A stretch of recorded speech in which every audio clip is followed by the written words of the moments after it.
দীর্ঘ অর্ধ শতক জুড়ে যে লড়াই চালিয়ে আসছে সেই লড়াই শেষ হয়নি এখনো। ইরানের বর্তমান সরকার ইসরায়েলি এই জায়নবাদের কাছে মাথা নত করা তো দূরের কথা, তারা আরো দ্বিগুণ তেজে এই মুহূর্তে যুদ্ধ চালাচ্ছে আমেরিকা এবং ইসরায়েলের বিরুদ্ধে।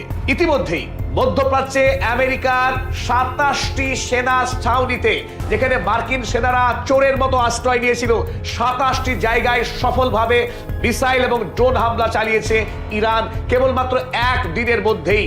ইসরায়েলে ইতিমধ্যেই ব্যাপক পরিমাণে মিসাইল হামলা চালিয়েছে ইরান। তাই আয়াতুল্লাহ আলী খামেনেইর মৃত্যুতে একদিকে যখন গোটা ইরান জুড়ে শোকের প্লাবন বইছে, রাস্তায় মানুষ পাগলের মতো কান্না করছে তাদের নেতার মৃত্যুতে, কারণ ইরানি জনগণ আয়াতুল্লাহ আলী খামেনিকে কেবলমাত্র তাদের দেশের সর্বোচ্চ ধর্মীয় নেতাই মনে করতেন না, তার থেকে অনেক বেশি কিছু ছিলেন এই আয়াতুল্লাহ আলী খান তার দেশের মানুষের কাছে। শুধু তাই না, গোটা ইসলামিক বিশ্বে আয়াতুল্লাহ আলী খামেনেই ইসলাম ধর্মের যে ঐতিহ্য, তার যে তেজ, প্রতাপ এবং শক্তি, সেই শক্তির প্রতীক হয়ে উঠেছিলেন। জায়নবাদের বিরুদ্ধে অনমনীয় যে লড়াই, আপোষহীন লড়াই করে তিনি শেষ পর্যন্ত মধ্যপ্রাচ্যে, ইরান ছিল একমাত্র রাষ্ট্র আয়াতুল্লাহ আলী খামেনির নেতৃত্বে যে রাষ্ট্র কখনো কোনো অবস্থায় আমেরিকা কিংবা ইসরায়েলের সাথে কোনো রকম রফা, কোনো রকম আলোচনায় যায়নি। আর আরো গুরুত্বপূর্ণ বিষয়, এই মুহূর্তে পৃথিবীর ইতিহাসে এই প্রথম ইরান দেখিয়ে দিল পশ্চিম দুনিয়াকে কিভাবে আধুনিক যুদ্ধে ঘায়েল করতে হয়। আমেরিকা, ইউরোপ এবং ইসরায়েল তারা ভেবেছিল ইরান আজও সেই মধ্যযুগে পড়ে আছে, কিন্তু ইরান দেখিয়ে দিল আধুনিক অস্ত্র শস্ত্রে তাদের কি দক্ষতা এবং কিভাবে মিসাইল হামলা করে বিপর্যস্ত করতে হয় মার্কিন এবং ইসরায়েলি সৈন্যবাহিনীকে একসাথে। তাই গোটা পৃথিবীতে এখনো এই মুহূর্তে ইরান যে শক্তির উৎস, যে শক্তির আধার, গোটা ইসলামিক বিশ্ব যখন কাপুরুষের মতো ইসরায়েলি জায়নবাদের সঙ্গে আপোষ করে নিয়েছে। আমরা দেখছি গতকাল থেকে যেভাবে কাতার, বাহরাইন, আরব আমিরাতে ইরান একটার পর একটা হামলা চালিয়ে ধ্বংসকাণ্ড চালাচ্ছে। কি অপরাধ? অপরাধ এই যে মধ্যপ্রাচ্যের রাষ্ট্র হওয়া সত্ত্বেও যখন ইসলামিক ঐতিহ্যকে পালন করা, তার লালন করা, ধারণ করা কর্তব্য ছিল এই রাষ্ট্রগুলো, তখন চোরের মতো আব্রাহাম অ্যাকর্ডে সই করে তলে তলে তারা সমস্ত রকম সহযোগিতা করেছে আমেরিকা যুক্তরাষ্ট্রকে, ইসরায়েলকে, কেবলমাত্র বাণিজ্যিক লাভের আশায়, সুখের আশায়। সেখানে ইরান পৃথিবীর সমস্ত প্রলোভন এবং হুমকিকে উপেক্ষা করে নিরবধি তারা চালিয়ে গেছে ইসলামকে রক্ষা করার সাধনা। আর সেই সাধনায় ইরান এখনো পর্যন্ত অক্ষত আছে। আয়াতুল্লাহ আলী খামেনির মৃত্যুতে এই আদর্শের মৃত্যু হয়নি, আইডিওলজির মৃত্যু হয়নি। জায়নবাদের সঙ্গে লড়াই করতে এই ইরানি নেতারা এখনো দৃঢ় প্রতিজ্ঞ, তারা লড়াই চালিয়ে যাচ্ছে। আজ সকাল থেকেই যখন ইরানি মিডিয়া আয়াতুল্লাহ আলী খামেনির শহীদ হওয়ার খবরকে আন্তর্জাতিকভাবে স্বীকার করে নিয়েছে, তারপরই তারা জানিয়েছে এই মুহূর্তে ইরানের প্রেসিডেন্ট মাসুদ পেজেশকিয়ান এবং ইরানি সুপ্রিম কোর্টের প্রধান বিচারপতি গোলাম হোসাইন মহসিনী এবং গার্ডিয়ান কাউন্সিল থেকে একজন ধর্মীয় নেতা, এই তিনজন মিলিতভাবে এই অন্তর্বর্তী সরকার গঠন করবে আজকে সন্ধ্যা পর্যন্ত, যাতে করে এই ভ্যাকুয়াম, যে শূন্যতা তৈরি হয়েছে সর্বোচ্চ নেতার মৃত্যুতে, সেই শূন্যতা দূর করা যায়। এবং আপনাদের জানিয়ে রাখি, আলী লারিজানি, যিনি এতদিন সর্বোচ্চ নেতা আয়াতুল্লাহ আলী খামেনেই উপদেষ্টা ছিলেন, সেই আলী লারিজানি বর্তমানে যুদ্ধকে নেতৃত্ব দিচ্ছেন। সামনে দাঁড়িয়ে তিনি এই যুদ্ধে রণকৌশল তৈরি করছেন। গতকাল সকাল 9টায় যখন ইরানের সর্বোচ্চ নেতা আয়াতুল্লাহ আলী খামেনেই দেশের গুরুত্বপূর্ণ প্রতিরক্ষা ব্যক্তিদের নিয়ে মিটিং এ মশগুল ছিলেন, তখনই আয়াতুল্লাহ খামেনির প্রাসাদে এই আগ্রাসী ইসরায়েল এবং আমেরিকা যৌথ এক ভয়ঙ্কর মিসাইল হামলা চালায়, যে হামলায় সর্বোচ্চ নেতা সহ বাকি গুরুত্বপূর্ণ সামরিক সদস্য একসাথে শাহাদাত বরণ করেন এই পবিত্র মাহে রমজানে। এমনকি তার পরিবারের সদস্যরাও ছিলেন, সেখানে ছিলেন আয়াতুল্লাহ আলী খামেনির কন্যা, জামাতা, নাতি এবং ইরানের আইআরজিসি ইসলামিক রেভলিউশনারি কর্পস গার্ডের কমান্ডার মোহাম্মদ পাকপৌর, নিরাপত্তা উপদেষ্টা আলী শামখানি, প্রতিরক্ষা মন্ত্রী আজিজ নাসের জাদে এবং army chief of staff Abdul Rahim Mousavi. এই গুরুত্বপূর্ণ একাধিক ব্যক্তির একদিনের মৃত্যুতে নিঃসন্দেহে ইরানে এক ভয়াবহ সংকট সৃষ্টি হয়। কিন্তু ইরান এই ক্রাইসিসকে মোকাবেলা করার জন্য তড়িঘড়ি এগিয়ে আসে এবং মোহাম্মদ পাকপৌরের মৃত্যুর পরপরই ঘোষণা করে দেওয়া হয় আইআরজিসির নতুন কমান্ডারের নাম। এখন এই মুহূর্তে আইআরজিসির কমান্ডার হিসেবে দায়িত্ব পালন করছেন আহমেদ বাহিদি। আহমেদ বাহিদি আজ ভয়ঙ্কর হুমকি দিয়েছে ইসরায়েল এবং আমেরিকার উদ্দেশ্যে। বাহিদি জানিয়েছেন আমেরিকাকে এমন শিক্ষা দেওয়া হবে যে শিক্ষা অতীতে তারা কোনো দিনও পায়নি।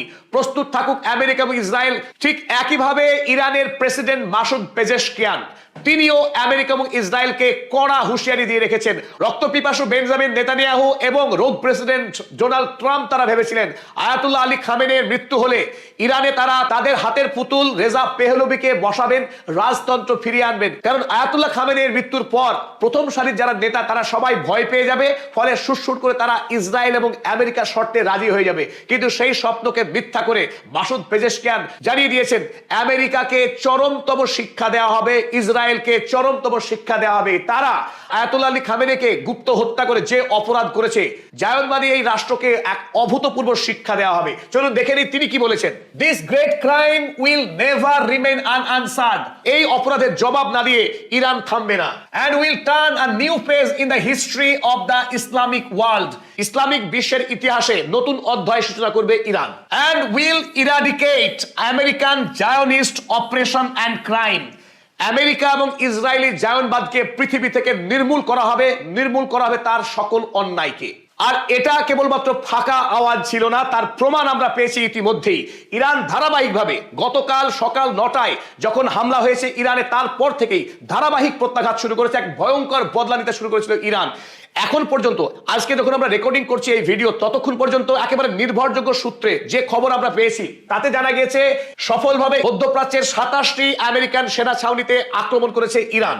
যে সমস্ত জায়গায় মধ্যপ্রাচ্যের যে সকল রাষ্ট্র মার্কিন সেনাদেরকে আশ্রয় দিয়েছিল, সকল সেনা ছাউনিতেই ইরান সফলভাবে মিসাইল হামলা চালিয়েছে। শুধু এখানেই শেষ নয়, তেল আবিব, ইসরায়েল, অবৈধ ইসরায়েল রাষ্ট্রের রাজধানী তেল আবিবের সেনা ছাউনিতেও একাধিক মিসাইল হামলা হয়েছে ইতিমধ্যেই। আপনাদের জানি রাখি, ইরান এখনো পর্যন্ত শাহাব 3, ইমাদ এবং ফাতা 1 এই 3 রকম মিসাইলের ব্যবহার করেছে। খুব সীমিত 1টি বা 2টি ফাতা 1 মিসাইল এখন পর্যন্ত ব্যবহার করেছে বলে জানা যাচ্ছে। অন্যদিকে ইমাদ এবং শাহাব এই 3 ধরনের মিসাইলই ইরান ব্যবহার করেছে। তাদের হাতে এখনো বিপুল পরিমাণের মিসাইলের ভান্ডার রয়েছে, যে মিসাইলগুলো এই মুহূর্তে ইরান সবটা খরচ করছে না, কারণ দীর্ঘমেয়াদী যুদ্ধের একটা প্রস্তুতি নিচ্ছে। আমেরিকা এবং ইসরায়েল সেই ইঙ্গিত দিয়েছে যে এই যুদ্ধ অল্প সময়ে শেষ হবে না। এই মুহূর্তে আত্মঘাতী ড্রোন শাহিদ 139 ইত্যাদি এই সমস্ত ড্রোন দিয়ে প্রাথমিক হামলা চালাচ্ছে এবং কিছু মিসাইল হামলা করে ইসরায়েল এবং আমেরিকার যে সেনা ছাউনি তাদেরকে দুর্বল করার কাজ চলছে। পরবর্তীকালে বিপুল পরাক্রমের সঙ্গে মারাত্মক আক্রমণ চালাবে ইরান, এই বলেই অনুমান বিশেষজ্ঞ মহলের। তবে ইতিমধ্যেই যে আক্রমণ চালিয়েছে ইরান, তাতে ইসরায়েলের শুধুমাত্র তেল আবিবেরই 40টি বাড়ি সম্পূর্ণরূপে ভস্মীভূত হয়েছে। এবং আরো যেটা গুরুত্বপূর্ণ আপনারা জানি রাখি, হাকিরিয়া ইসরায়েলের সেনা সদর দপ্তর এবং তেল আবিব শহরের যে সেনাবাহিনী তাদের সদর দপ্তর, অন্তত 4 রকম সেনাবাহিনীর সদর দপ্তর এই হাকিরিয়া, সেই হাকিরিয়া সদর দপ্তরেও হামলা চালিয়েছে সফলভাবে ইরান। এটা অত্যন্ত গুরুত্বপূর্ণ। এখনো পর্যন্ত ইরান যে সাফল্য অর্জন করেছে তার মুকুট হলো আইডিএফ বাহিনীর সদর দপ্তরে হাকিরিয়াকে গুড়িয়ে দেওয়া। সমস্ত আন্তর্জাতিক নিউজ সংস্থা তারা এই খবরের সত্যতা স্বীকার করেছে যে ইতিমধ্যে ইরান মিসাইল হামলা চালিয়ে হাকিরিয়া যে সদর দপ্তর আইডিএফ এর সেই সদর দপ্তরকে ইরান গুড়িয়ে দিয়েছে। দেখুন, এই সেই হাকিরিয়া বিল্ডিং, ইসরায়েলের যত পাপ, বিগত 78 বছর ধরে ইসরায়েল যে পাপ চালিয়ে আসছে, সেই পাপের কেন্দ্রভূমি হলো এই হাকিরিয়া বিল্ডিং। তেল আবিব শহরে এই হাকিরিয়া বিল্ডিং হলো ইসরায়েলি আইডিএফ সেনার সদর দপ্তর। এখান থেকেই গাজা গণহত্যার সকল ছক আঁকা হয়েছিল। এখান থেকেই ওয়েস্ট ব্যাংকের কৃষকদের জমি কেড়ে নেওয়া এবং নাগবার সকল ছক আঁকা হয়েছিল এই বাড়ি থেকে। মধ্যপ্রাচ্যের অভিশপ্ত বাড়ি এই হাকারিয়া, এই হাকারিয়াতে ইতিমধ্যে ইরান সফলভাবে মিসাইল হামলা চালিয়েছে বলে খবর। কতজন মারা গিয়েছে, হতাহতের খবর এখন ইসরায়েল প্রকাশ করেনি। এবং আরো গুরুত্বপূর্ণ খবর আপনারা জানি রাখি, এই মুহূর্তে যেহেতু গুগল বা আমেরিকান সকল কোম্পানি ইসরায়েলের সঙ্গে সহযোগিতা করে চলে, ফলে স্যাটেলাইট ভিউতে আপনি এই মুহূর্তে চাইলেও ইসরায়েলের ক্ষয়ক্ষতির কোনো ছবি আপনি পাবেন না। কোথাও চেষ্টা করে আপনি এই বিল্ডিং এর যে ধ্বংসপ্রাপ্ত ছবি তা উদ্ধার করা অত্যন্ত কঠিন। স্যাটেলাইট ভিশনে গিয়ে আপনি দেখবেন গোটা ইসরায়েলের ম্যাপ জুড়ে এখন ব্লার ঝাপসা করে দেওয়া হয়েছে, যাতে করে সেখানকার ধ্বংসাবশেষ ছবি পৃথিবীতে ছড়িয়ে না পড়ে। আর শুধু এই হাকারিয়া বিল্ডিং নয়, আরো কিছু গুরুত্বপূর্ণ জায়গায় ইরান সফলভাবে হামলা চালিয়েছে। চলুন আমরা দেখে নিই সেই জায়গাগুলো। Israel general stuffs headquarters, Israeli সেনাদের যে সদর দপ্তর, প্রধানদের থাকার আবাস, সেই আবাসকে উড়িয়ে দিয়েছে। Defence ministry and industrial complex, ইসরায়েলের একাধিক প্রতিরক্ষা মন্ত্রকের অফিস এবং যারা অস্ত্র তৈরি করে সামরিক অস্ত্র দপ্তর, সেই সমস্ত বিল্ডিংকে উড়িয়েছে ইরান। টেল নফ এয়ারবেস, ইসরায়েলি সেনাদের একটা সামরিক সেনা ছাউনিকে উড়িয়েছে টেল নফের। রামাত ডেভিড এয়ারবেস, অপর একটি সেনা ছাউনি রামাত ডেভিড, তাতেও হামলা চালিয়েছে ইরান। হাইফা নাভাল বেস এবং মিলিটারি শিপইয়ার্ড, ইসরায়েলি হাইফা নৌ সেনা কেন্দ্রে ব্যাপকভাবে হামলা চালিয়েছে। বেইট শামেশ মিলিটারি ইন্ডাস্ট্রিয়াল কমপ্লেক্স, এই বেইট শামেশ মিলিটারি কমপ্লেক্স, এখান থেকে প্রচুর পরিমাণে আগ্নেয় অস্ত্র তৈরি করে ইসরায়েল, যে অস্ত্র দিয়ে গোটা মধ্যপ্রাচ্যে সন্ত্রাস চালায় ইসরায়েল রাষ্ট্র। আশদুদ মিলিটারি ইন্ডাস্ট্রিয়াল কমপ্লেক্স, এই দুটি মিলিটারি কমপ্লেক্সেই হামলা চালিয়েছে ইরান।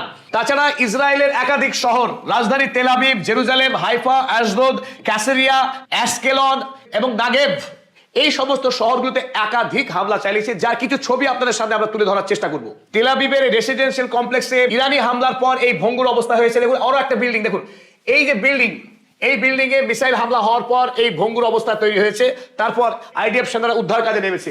গোটা ইসরায়েল দেশ জুড়ে এই ধরনের ভঙ্গুর ছবি, অসংখ্য ছবি তৈরি হয়েছে, যে ছবিগুলোকে ইসরায়েল সরকারিভাবে নির্দেশ দেওয়া হয়েছে কোনোভাবেই যেন কোনো সোশ্যাল মিডিয়াতে না দেওয়া হয়, পোস্ট করা হয়। এমনকি গুগল বা এক্স অফিসকে জানিয়ে দেওয়া হচ্ছে তারা এই ছবিগুলোকে যেন শ্যাডো ব্যান করে হাইড করে দেওয়া হয়, যাতে পৃথিবীতে এই ছবি ছড়িয়ে না পড়ে, ইসরায়েলের বেআব্রু দশা যেন পৃথিবীর মানুষ জানতে না পারে। তবে ইরান এই মুহূর্তে সংকল্পবদ্ধ জায়নবাদের বিরুদ্ধে তাদের যে লড়াই, সেই লড়াই এখনই শেষ হচ্ছে না। এই লড়াই তারা মৃত্যু পর্যন্ত চালিয়ে যাবে, একথা খুব স্পষ্ট।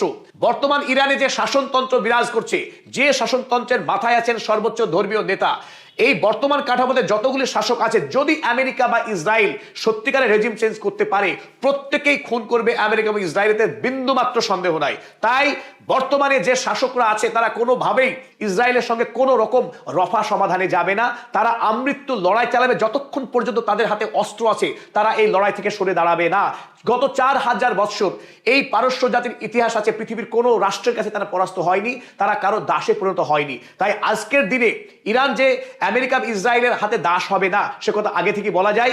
যদিও আয়াতুল্লাহ আলী খামেনেই শহীদ হয়েছেন, কিন্তু খামেনেই শহীদ হওয়ার সাথে ইরান রাষ্ট্রের পতন হয়েছে, এই কথা বলা কোনোভাবেই যাবে না। লড়াই চলছে। পরবর্তী ভিডিওতে আপনাদের সামনে আবারও আপডেট নিয়ে হাজির হবো আমরা। ততক্ষণ সঙ্গে থাকুন, সাবস্ক্রাইব করুন।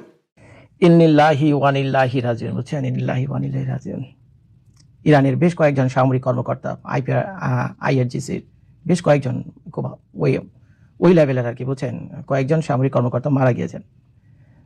তো এখন ইরান পাল্টা প্রতিশোধ হিসেবে ইরানের আশেপাশে যে বিমান ঘাঁটি এবং নৌবাহিনীর যে ঘাঁটিগুলো আছে আমেরিকার, বিশেষ করে কাতার, বাহরাইন এবং কুয়েতে, তো সেখানে তো ইরানি রিটালিয়েট করছে, মানে প্রতিশোধমূলক রিটালিয়েট অ্যাটাক করছে সেখানে।